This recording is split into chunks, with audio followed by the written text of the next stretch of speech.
Pembelajaran Bahasa Indonesia. Kali ini kita akan belajar mengenai surat lamaran pekerjaan. Sebelum kita melangkah ke surat lamaran pekerjaan, terlebih dahulu kita definisikan apakah itu surat. Surat adalah alat komunikasi untuk menyampaikan informasi tertulis dari satu pihak ke pihak lain. Adapun fungsi surat antara lain sebagai sarana pemberitahuan, permintaan, alat bukti tertulis, alat pengingat, bukti historis, dan pedoman kerja. Berdasarkan pemakaiannya, surat dikategorikan menjadi 7 jenis, yaitu yang pertama, surat pribadi, kedua, ada surat resmi, ketiga, ada surat niaga atau surat bisnis, yang keempat, ada surat dinas atau surat pemerintah, yang kelima, ada surat sosial, yang keenam, ada surat lamaran pekerjaan, dan yang terakhir, surat elektronik atau electronic mail. Nah, sekarang kita mempelajari tentang surat lamaran pekerjaan. Surat lamaran pekerjaan adalah surat yang dibuat dan dikirimkan oleh seseorang yang ingin bekerja di sebuah kantor, perusahaan, ataupun instansi tertentu. Surat lamaran pekerjaan ini termasuk ke dalam surat resmi. Secara umum, surat lamaran pekerjaan memiliki bagian-bagian sebagai berikut. Yang pertama, tempat dan tanggal pembuatan surat. Yang kedua ada lampiran. Yang ketiga, hal atau perihal. Yang keempat, alamat tujuan. Yang kelima ada salam pembuka.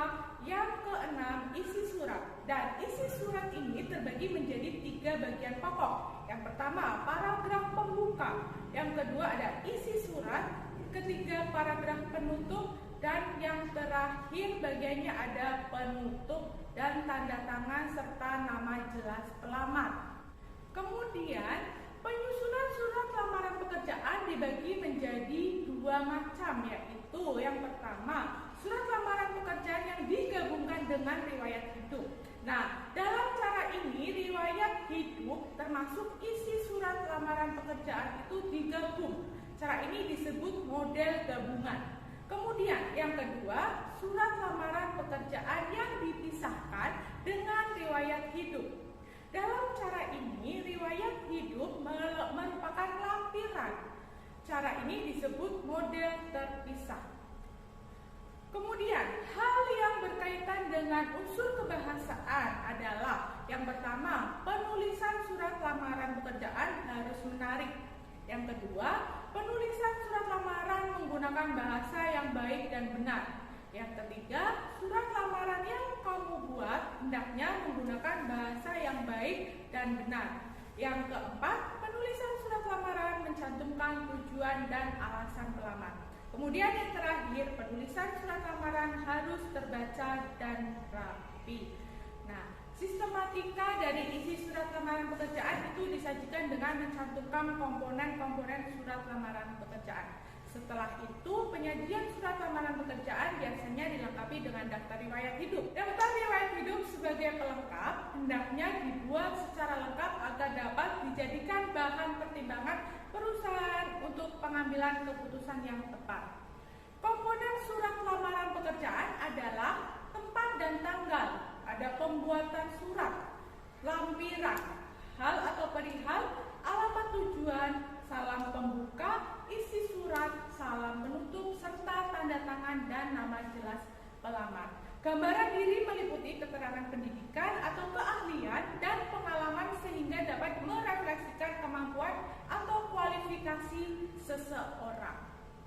Nah, pada daftar riwayat hidup memuat beberapa hal, diantaranya yang pertama ada data pribadi, seperti kalian mencantumkan nama, ada kelahiran atau tempat dan tanggal lahir kalian, ada jenis kelamin, status perkawinan, nomor identitas, di sini ada nomor identitas EKTP atau bisa saja SIM, dan alamat kalian.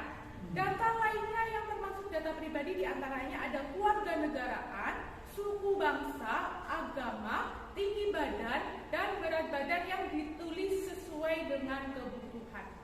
Yang selanjutnya yang ada di dalam daftar riwayat hidup adalah tingkat pendidikan baik formal maupun informal.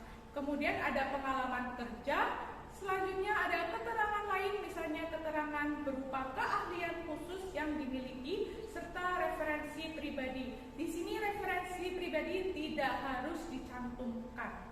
Nah, berdasarkan surat lamaran yang disajikan, baik terpisah dengan riwayat hidup maupun serangkai, bagian yang terpenting dari penyajian surat lamaran pekerjaan adalah sebagai berikut. Yang pertama, adanya biodata pelamar. Yang kedua, adanya formasi yang dilamar. Yang ketiga, adanya kualifikasi pelamar atau sesuai dengan persyaratan. Yang keempat, adanya lampiran yang mendukung.